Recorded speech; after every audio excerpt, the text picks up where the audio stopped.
Iago has arrived to warn Othello that Brabantio knows about his marriage with Desdemona, and that Brabantio will be coming for him. This immediately shows us how conniving a person Iago is, as he is going through great lengths to portray himself as a loyal person, even though he was a conspirer behind the whole situation. Iago tells Othello that Brabantio is a respected person of Venice, almost as important as a duke himself. But Othello responds by saying that his military accomplishments for Venice will not be overshadowed by Brabantio's powers, and that he is actually of royal blood himself. But the conversation is interrupted by the sound of men rushing towards them. When Othello asks who that might be, Iago suggests that this must be Brabantio and his men. When the men arrive, however, we find out that it is in fact not Brabantio's men. Instead, Michael Cassio and a group of officers arrive to notify Othello that the Duke needs to speak with Othello immediately about state matters affecting Cyprus, an island controlled by Venice.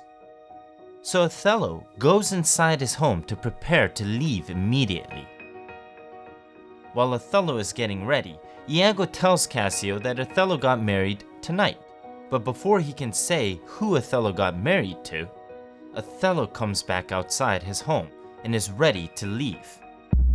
Suddenly, the departure is quickly interrupted by the arrival of Brabantio, Rodrigo, and a group of men that are angrily holding onto their torches. At first, the men draw their swords, and Iago is even scheming enough to say, "You, Rodrigo, come, sir." Iago pretends like Rodrigo was his enemy that he wanted to fight against, acting like he is loyal to Othello once again. But with his powerful reputation, Othello says, "Keep up your bright swords, for the dew will rust them. Good signor, you shall more command with years than with your weapons." After instructing the men to put away their swords, Othello wisely suggests that Brabantio uses his wisdom and years to command the situation, as opposed to his weapons. At this point, it is important to consider what Shakespeare has done, as it is quite deliberate in nature. If you consider the events that occur in the Bible in John chapter 18 verses 1 to 11, where officers arrive with swords and torches to arrest Jesus, then you might find a striking resemblance between the characters in the Bible and some of the characters in Othello.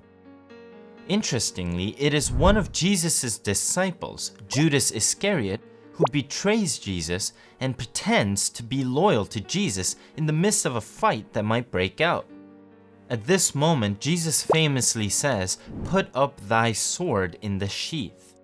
So Iago is comparable to Judas Iscariot, in that he also betrayed his leader and is cunningly pretending to be loyal.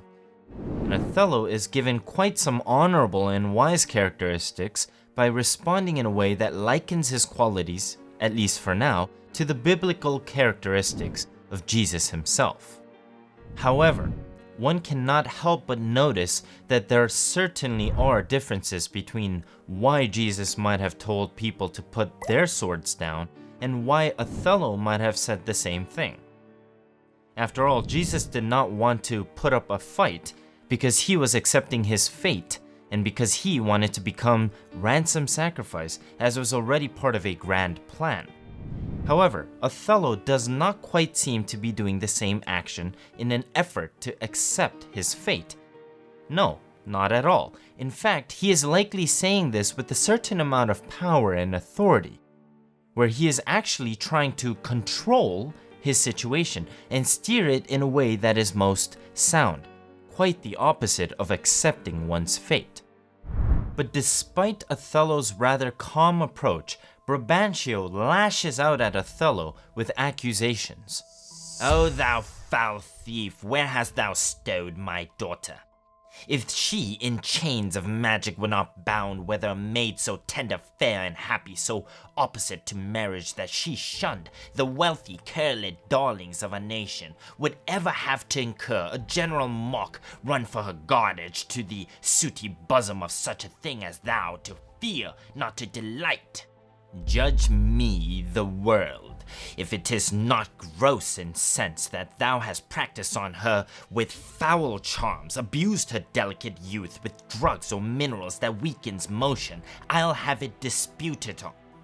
Lay hold upon him, if he do resist, subdue him at his peril. Brabantio insults Othello, saying that there's no way his daughter would have fell for Othello, unless she was drugged or taken against her will. But Othello says that while Brabantio might want him to be imprisoned, he is at the moment being summoned by the Duke himself and must therefore head off to fulfill his duties.